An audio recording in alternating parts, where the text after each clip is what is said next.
From their inception, the Jewish people have been prosecuted. There have been few decades where there was not some form of anti-Jewish demonstration or law or specific tax. One of these few points in history when the Jews lived without persecution was during the Carolingian period of the Holy Roman Empire. Here, the Jews had laws that helped protect them. This documentary seeks to highlight these laws and show their impacts on the Jews living within the Holy Roman Empire during this time.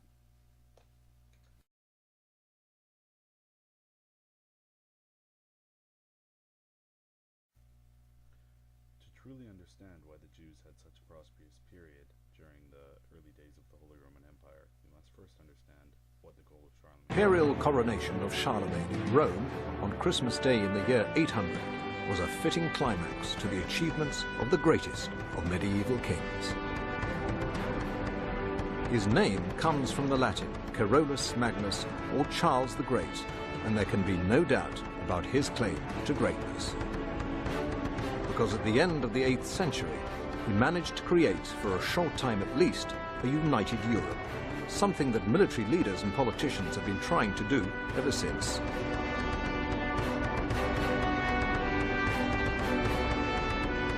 Charlemagne founded the Holy Roman Empire, which came to be one of the greatest forces in history, uniting many parts of France, Germany, Italy, Spain, and Central Europe.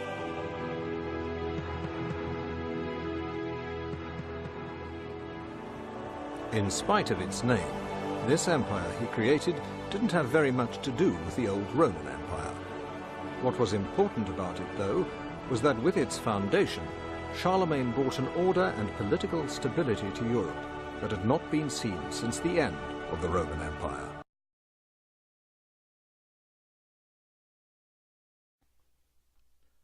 In his article, Interrogation and Social Reproduction in the Carolingian Empire, John Moreland states that what the Jews had been in the Old Testament, the Franks were to become in the New, the Populus Dei.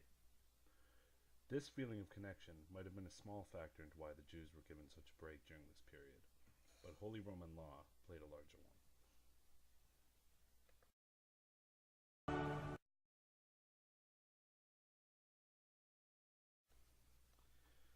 Charlemagne was particularly accepting of Jewish customs, and in 814 to publish the Capitulary for the Jews.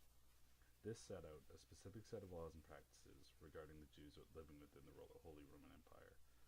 It allowed them to have a trial that followed their rites and practices, and set rules to limit the money lending they were allowed to partake in with members of the Christian church. It also set out the punishment for these rules, which was in some cases the loss of a hand.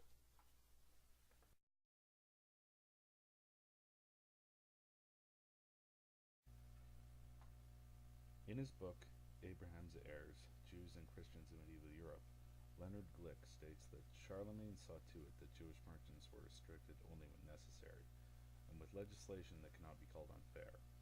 For instance, an edict issued in 806 and repeated in 814 with stronger sanctions, presumably because it was being violated, stated that neither Jews nor other merchants could purchase church treasures or accept them in pawn from clergy. Their boasting, the edict declares that they can obtain whatever they like. Aside from the obvious justification here, it is noteworthy that the edict was not addressed to Jews alone.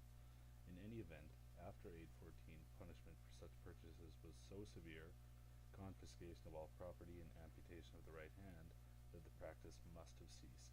Another edict of 814 that the Jews were not to accept Christians as human pledges for their debts, presumably to be sold into slavery if the debtor defaulted. And finally, in the same year, it was decreed that the Jews were not to mint coins or sell wine and staples privately at their homes, but they were able to conduct business only in public markets, probably to promote more stable coinage, proper taxation, and access to wares. In closing this section, one of the reasons that the Jews were allowed to prosper during this period is that there were no laws that were directly pointed at them. There was little discrimination, and they were allowed to be equal to Christians in many ways.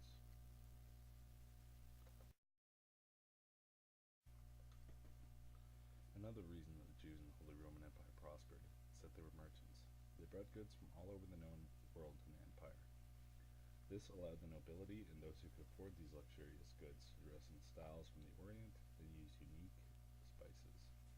According to Pierre Richer, author of Daily Life in the World of Charlemagne, Jews, particularly the Radhanites, those who knew the roots, or Radan, who were mentioned by the masters of post Ibn Qodabeh, sought eunuchs, woven cloth, bear skins, marten fur, and swords in the Frankish realm to sell in Egypt, and he carried musk, aloes, camphor, and cinnamon from the Orient to Constantinople, and then to the west.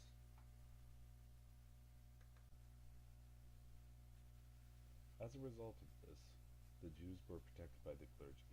This relationship is best explained here by Dr. Henry Abramson. The basic idea of feudal society. Now the question that remains is, where do Jews fit within this? They're certainly not the king. They're not the church. Are they nobles? Hardly. They're certainly not knights either. And are they serfs? No, they're not agrarian. They're living in an urban environment. So what exactly are they? So early on in the medieval period, Jews took on this status known as servi camerae, which is Latin for serfs or servants of the chamber, meaning the royal chamber. And this was a really important thing that had a tremendous impact on protecting the Jews and allowing them to survive much of the medieval period. Specifically, it has to do with the Abramson rule of history, which is money. It's really all about money. See, now in all of those other groups, for the most part, were not generating cash income. Money, as we understand it today, in terms of currency, which of course back then was precious coins and metals, was not in large supply. People were dealing with a lot of barter, a lot of service exchange, things like that.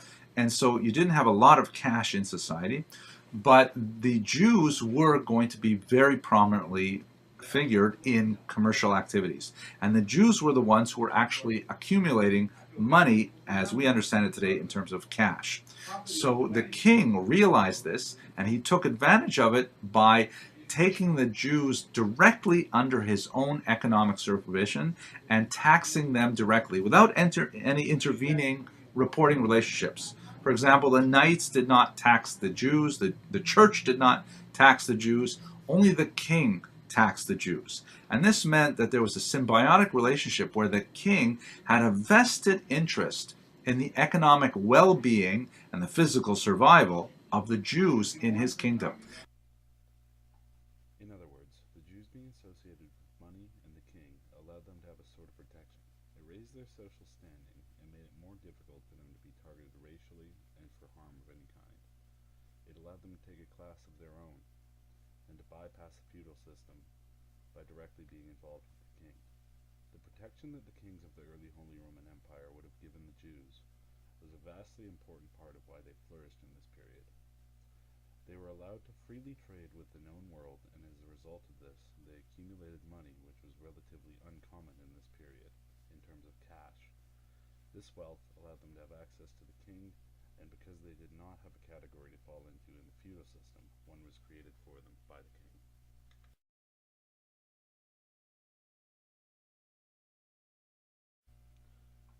The Jewish experience in the early Holy Roman Empire is greatly different than the Jewish experience in almost any other time or place in history.